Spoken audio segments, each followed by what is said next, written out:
Hey, what is up guys, Josh here. So I know it's been a very long time since I've done an unboxing in this channel, and I know it's been all talking, rambling lately in this channel, and I might have bored you by that, I don't know. But for this video, interestingly, we've got a product to unbox, and it's a laptop.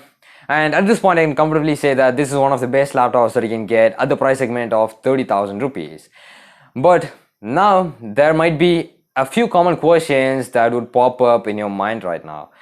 Like, when I say product, there's this question, right? Is it the best at that category and at that price segment? Well, that's a separate thought. That's a separate video that will be coming in future, so stay tuned. But now, what exactly it is? That is what you're gonna see in this video. This is the unboxing of the laptop, and there's no voiceover in this video. This is just the unboxing, just an unboxing.